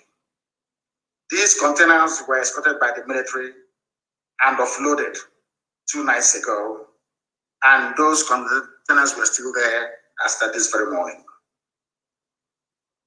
They did not move it to Ojo Cantonment or to Ikeja Cantonment. Ammunition dumped at this Shema Petroleum beside Westminster Market along Bushwood Expressway. These are the same people that destroyed that market in Oshodi. Now, do you understand it? I am giving the police commissioner because he's a fool. He doesn't know what's happening in Lagos, but I know what's happening in Lagos. Are there no containers offloaded at Shema Petroleum escorted by the military 2 nights ago? Yes or no? You are the police commissioner. You don't even know what's happening. Now let me tell you and the whole world what is happening in Lagos. Where the Fulanis offloaded arms with which to cause mayhem with the support of Tinubu to tag IPOB. The same thing they did during the war. They will put on Biafra uniforms, they will go and be raping women in Eket. They go to Oron, they kill villagers. They say, oh, it's Biafra soldiers. They came here and they killed us. It's a lie. Subterfuge. That's what you want to try. So, Tinubu, you are prepared to kill and destroy Yoruba businesses and lives only for you to drive a wedge between Biafra and Oduduwa agitators to pave the way for you to go to Aswan. Tinubu is a thief, a complete vagabond and criminal, a liar. The person he's calling his mom is not his mom, or the person he called his mom is not his mom. A man of 79 years old took away 10 years and became 69. These are the people that some of you fools are even discussing or talking about to become your president. Are you not foolish? As I said, I'll do a program for you. Police Commissioner Tinubu and all the other sophisticated morons in the West. If you go to Shema Petroleum, formerly Aquitaine Depot, near Westminster Market along Oshodi Expressway, you will find container of arms and ammunition with which the Fulanis intend to overrun Lagos. And you blame it on IPOB because you're foolish. You know nothing. We know everything. Everything about Nigeria is fraud and criminality. Fulani people stole 91 billion naira from the coffers of NNPC. Nobody, these are people that came. We want to fight corruption. Corruption is everywhere. If you don't kill corruption, corruption will kill you. All of a sudden, AGF, Attorney General of the Federation, Malami, a Fulani man, plots to cover up 91 billion stolen by NNPC, but they are busy chasing people with laptop. EFCC. People may be stealing $1,000 or $2,000, but Fulani is stealing in billions. And that's why I like them, the way they steal, and they get some of you. They get some of you to somehow pretend that you don't know what is going on. EFCC is working. 91 billion missing. A Fulani man is covering up for his Fulani brothers. But in the East, in fact, across the entire South, all they are trying to do is to instigate division. So the EFCC can come and arrest people and get away scot-free. Now, do you understand it? Oh, dear me. That is the people for you. That is them for you. The same Fulani stealing your money, telling you they're investigating corruption in Nigeria. The same DSS telling you, oh, we are working to keep our country safe, are the same people giving arms to bandits. So that when they get the ransom, they split it. And you're telling me that people are well, that you people are normal. Bandits reveal how they receive weapons from SSS agents and split the ransom in Nigeria. Tomorrow now, so DSS now do something. They are part and parcel of the criminal enterprise called Nigeria. They are supplying their people with helicopters. 2 nights ago, at Shema Petroleum in Oshodi, they offloaded 2 containers full of ammunition. The Nigerian army are the people supplying terrorists to kill all of you. Then you wake up in the morning and you say, oh, I'm a Nigerian. I believe in one Nigeria. Do you know that General Abdul Salami Abubakar has been linked with Fulani bandits and terror groups? He came out to say, oh, it's frivolity. Don't associate me with that. But we remember all of you saying that an attack against Boko Haram is an attack against the North. And Abdul Salami Abubakar, why should you not be blamed? You are a suspect. Do you know that Nigerian military helicopter were supplying bandits with arms inside Niger State? The same army that they claim are coming to the east to re-strategize on how to bring peace. Come now, you're going to die there. How many people don't abduct?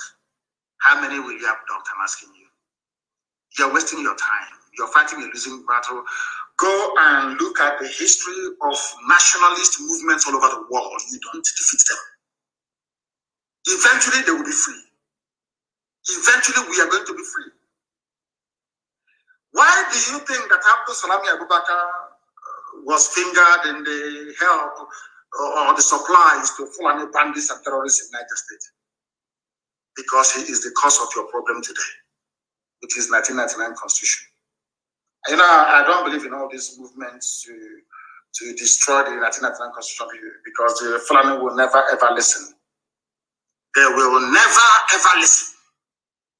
Never. That is why we must be very, very careful as to how we proceed.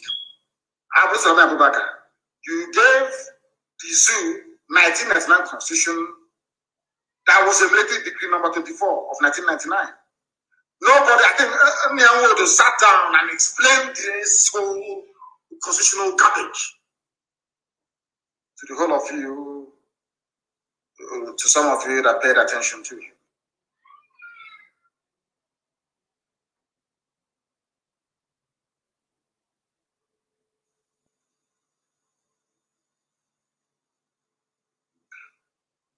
That's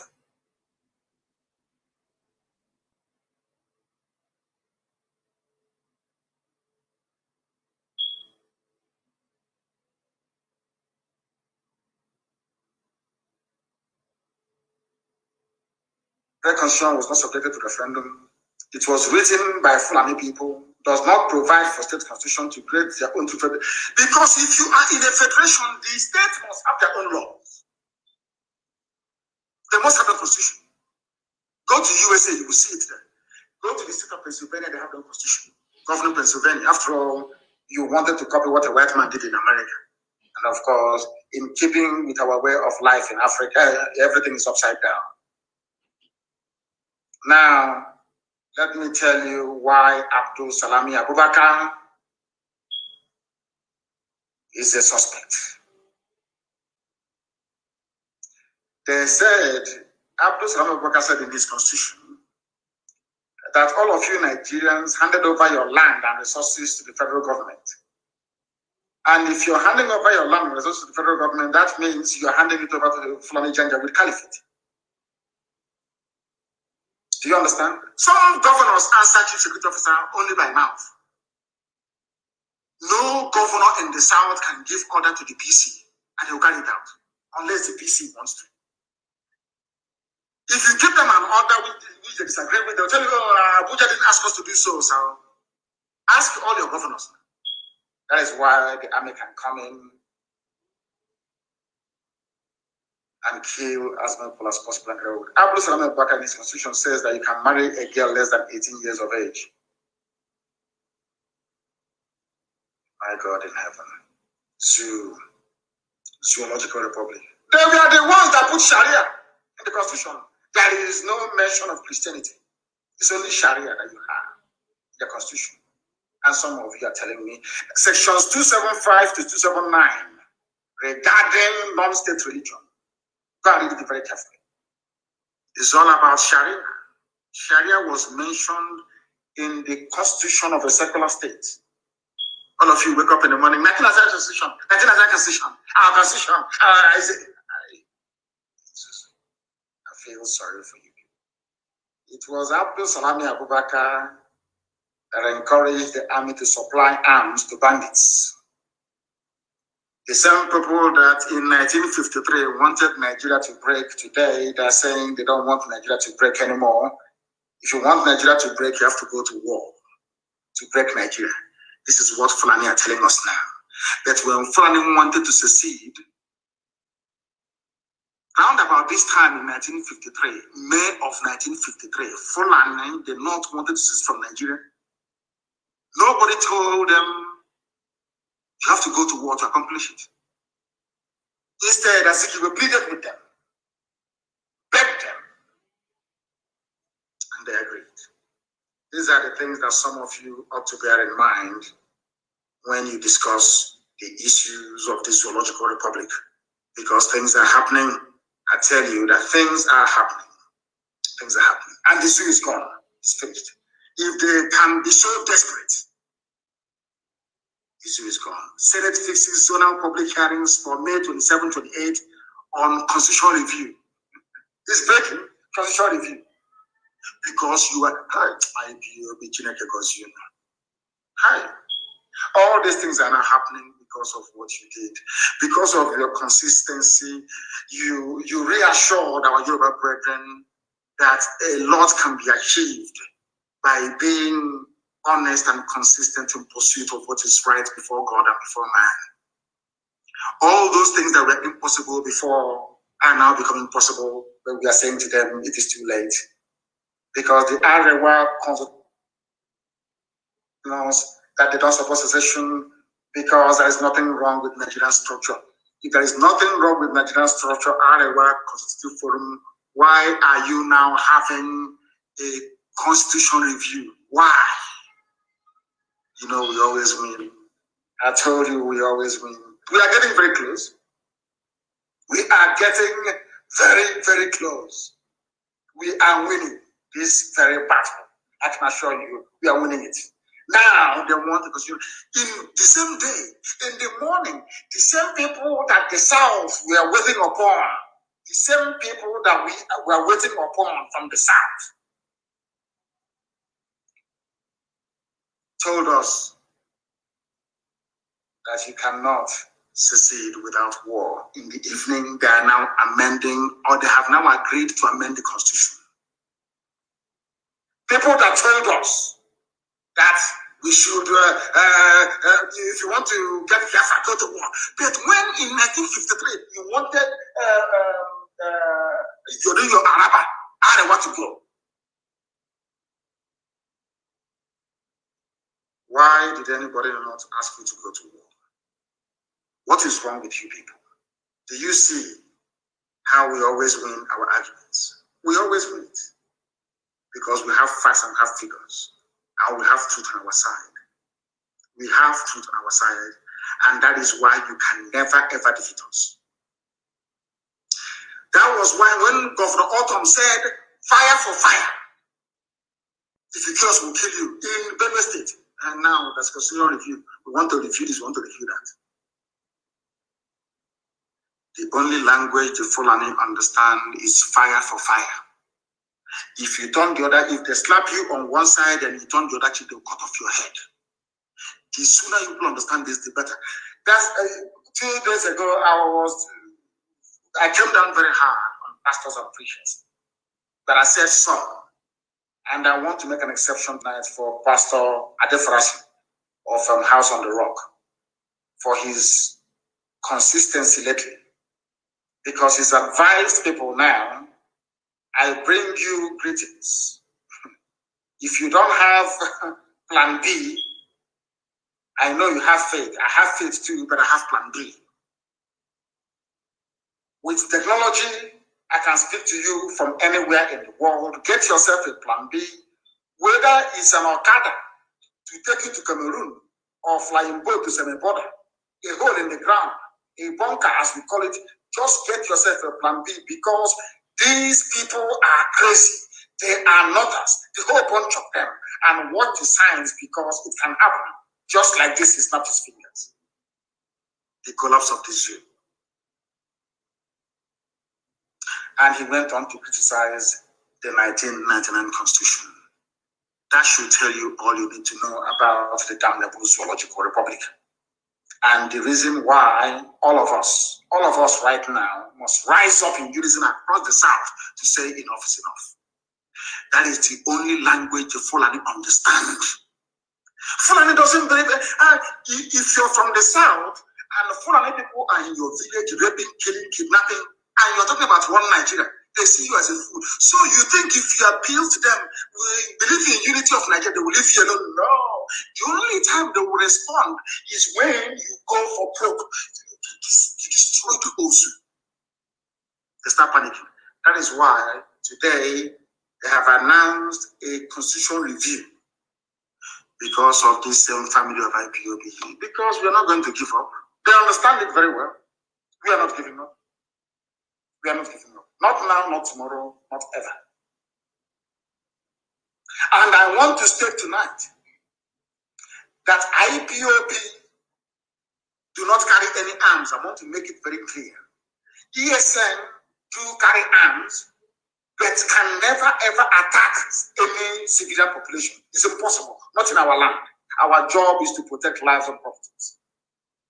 Our problem is with the caliphate, capture the Fulani Republic of Nigeria, and not with indigenous people anywhere in Nigeria.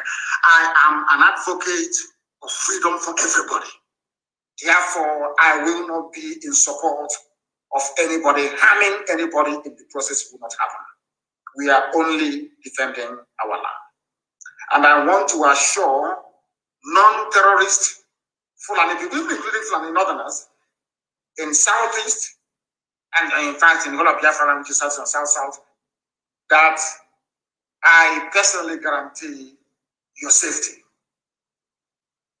I have issued very strict directives that nobody should touch a non-terrorist. Nobody should touch them. Be they Northerners or whatever, nobody should touch them. But all of you in our land do not take sides or get involved with what the government is doing. Do not defend any police station. If you defend the police station, you will die. Do not defend any army barracks or any army checkpoints. If you defend them, you're going to die, because men are on the move. When they were killing us at Ampo, why didn't you come to defend us at Ampo? National High School, Abba. In Iguacha, their snipers were taking us down one after the other. Why didn't you come out there? If you are as idiotic and as hopeless to stand to defend a police station, you will go down. Because men are very, very angry. I need to bury Ikonso with 2,000 heads. Do you understand me? If you block any pathway, when men are on the move, you will fall. And you would have died for nothing. But we do not touch. My instructions to ESN is nobody should be touched. You remain in the forest and keep on doing your work. In the bushes of our land. Anything you see there, kill it. Anything you see in our forest, kill it. Cattle. No matter who the person is. Because it is bushmeat. That's what it is. Unless you want to turn to refugees in Amazonia, which is never ever going to happen. I won't allow that to happen. And this evening, very briefly, I want to respond to the lovely Mrs. Tambuwal of River State, very, very briefly, that's aquatic animal. Because you said it's from rivers. Anything that comes from a river is an aquatic animal, isn't it? The only thing that comes out of a river is an aquatic animal. But anyway, I want to congratulate Wike on his newfound love, and I wish him and Tambuwal the very best of marriage or spousal relationship. As I told you earlier, I will be copying their pose, because if I copy something, I admit it. I'll be copying their pose. Myself and my wife are going to pose like Tambuwal and Wike. You know, when you're in love, we can even renew our vows. And the pose was very, very nice. I understand, Wike, you are always under the influence of drugs and alcohol. Perhaps to numb the pain you go through every night. But we must proceed. I also do understand that wearing pampers at your age may be very, very hurtful, but I will take my time to explain things to you the way you'll be able to understand it. Because you came out and you made a statement that rivers can succumb to secessionist agenda. And I want to let you understand that when a referendum is conducted, I'm sure by the morning you'll be going to cast your vote either for Nigeria or for Biafra. Your eyes, whatever drugs you may have taken the previous night would have cleared. You only have one vote. You do not speak for the people. You only have one single vote. And it's a shame that Fulani people are even in your village, preventing our mothers from going to the farm. You Quislings will never learn from history, but allow me to teach you what you don't know, that somebody actually brought to my attention a few days ago. Obako Ikwere, the gathering of Ikwere people. Obako is an Igbo word, right? You wrote a letter to the Benin Kingdom seeking to identify with them, but the Benin people told you that they have no evidence that you are related to them. This fact is on record. But just to state that we must be very careful as a people not to allow the quest by this is just written by the Ikwere. We must not allow our quest, or should I say the quest by some people to be politically correct, to cast us into the bottomless pit. Nobody, and I did not say it's not saying that, but it is doubtless that Ikwere as a multi-ancestral ethnic bloc has most of its ancestry traced to Igbo land. All the crowd that Igbo hates Ikwere is just a post-Civil War narrative and script that has never worked for us. It's something they try to do between us and our Yoruba brothers and sisters. They will always divide you. The only reason why they have oil wells, they control the oil wells in your land, is because they were able to divide you. The only reason why they killed Kenseruwa was because they were able to divide. Once they got you out, they conquer you. All the oil wells in the land belongs to them in the north. And they killed Kenseruwa in the process. The same thing will happen to you. The writer went on to explain what is called carbon dating and all the rest of it.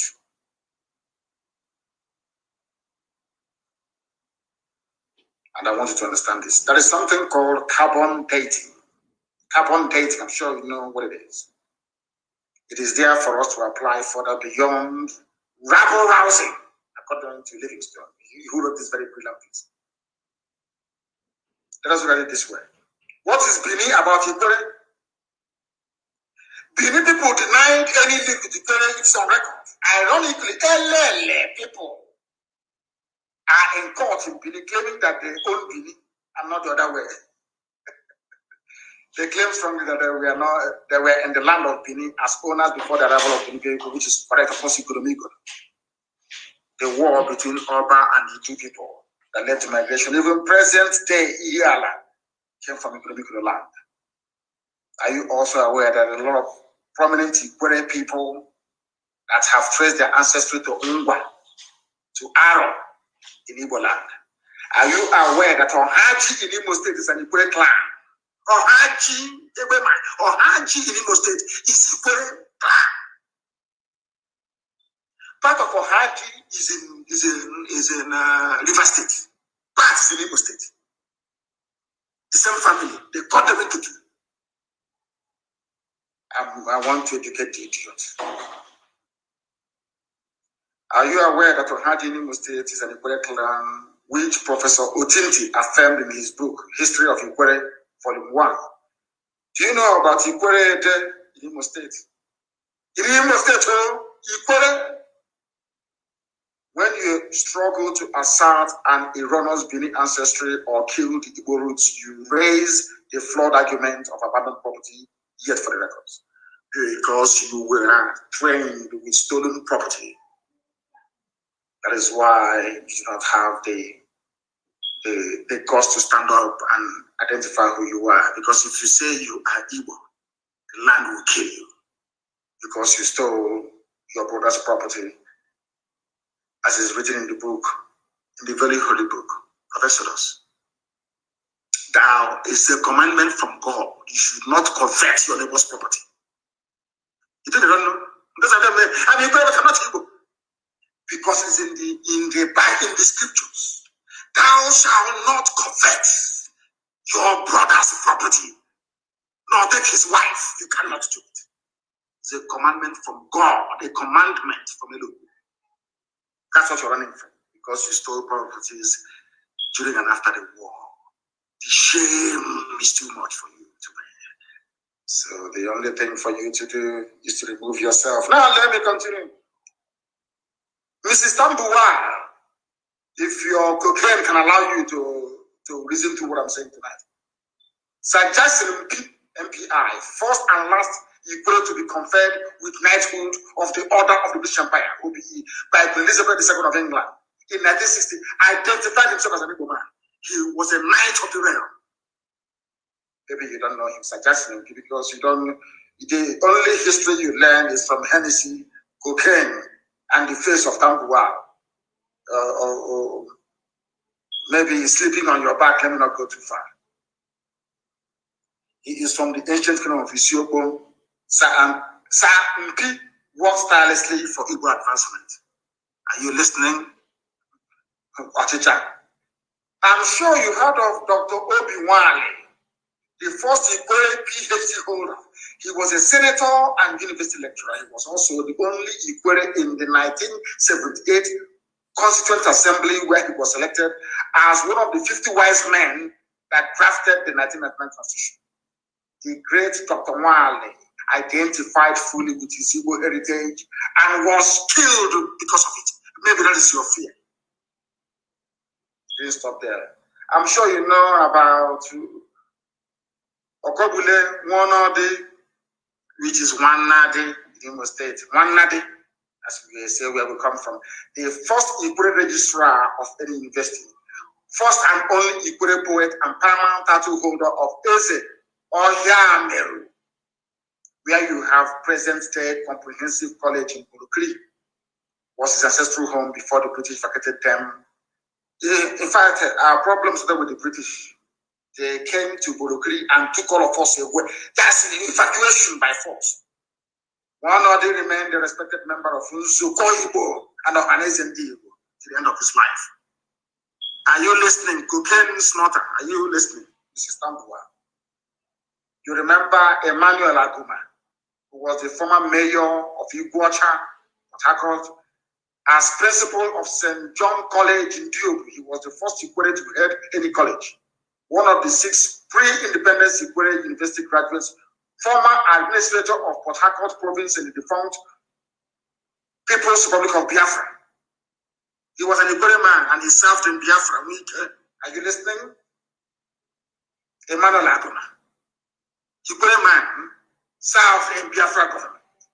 He was the first Igbo minister in 1979. Aguma was also a member of Nnamdi. Are you listening? Cocaine snorter. There is Emmanuel Uriji, a respected local government administrator, traditional ruler, a commissioner in Old River State, and core Igbo nationalist. More Igbo than my own father. He was a nationalist. So the immediate past Deputy Secretary General for Nnamdi, Chief Isaac Womo, is an illustrious Igbo son from LL. He is known to assert his Igbo identity. Equally valid, Chief Jackson, known as from Umukrushi in the Evo Kingdom. is a member of the Elders Council of Ohanes and Igbo. Mind you, Evo is in Enugu as well, for information. We accept as a name. In colonial documents written, when Igbos had no capacity to influence anything, Ikweres also defined themselves as having Igbo ancestry. When Ikwere leaders presented their case before the 1957 Sir Henry Willings Commission, Wogo declared that Ikweres were Igbos. And Port Harcourt to Onisha had Igbo names. It's too much. Maybe he will understand this and reason. You are saying you are not Igbo because you stole properties that don't belong to you against the commandment of God Almighty in heaven. And that land is what is pursuing you. But we're not going to give up. I remember what people did to try to divide us and our Yoruba brethren. They never succeeded. And none of you will not succeed to divide the house of God. We are one. We have nothing in common with Fulani people. I can see something in common with Yoruba people. I see something in common with Middle Belt people. I see something in common, even to an extent, with even Hausa people. But I have nothing in common with Fulani people. Absolutely nothing. They're not from our land. They're not indigenous to any space in Nigeria. They're from God knows where. And out of fear, your criminality and cowardice, you're allowing them to lord it over us. Maybe because of Tambua. You know, love can do anything. You know, love is blind. I know that some of you befriended girls or boys in those days that their fathers or their mothers owned the supermarket. Or I think in my time, if you befriend a girl that the mother fries akara, you're in heaven. At least you eat akara, fresh akara every day in school. That's how it is. Maybe his love is blind. That is the way it is. We are all one people from Migodo all the way to Bakassi Peninsula. Into Ambazonia, we are one people. I'm asking you, please, to do your research very well before coming out to Mount Rose. We have come to the end of our program this very evening. And for those writing rubbish about, should I say, Interpol, if you want to know who is being looked for by Interpol, just go on their website and type the person's name in. That's all. The person will appear there. Tinubu, you are late. You don't know what you're doing. We live in a digital age. You no longer control the news narrative. We do, because we are IBOB. And that is why Elohim said, Biafra shall be their religion. Here on this radio, Biafra is where they will worship. Because I, God Almighty in heaven, is their God. From me, from here, as always, it is. Good evening.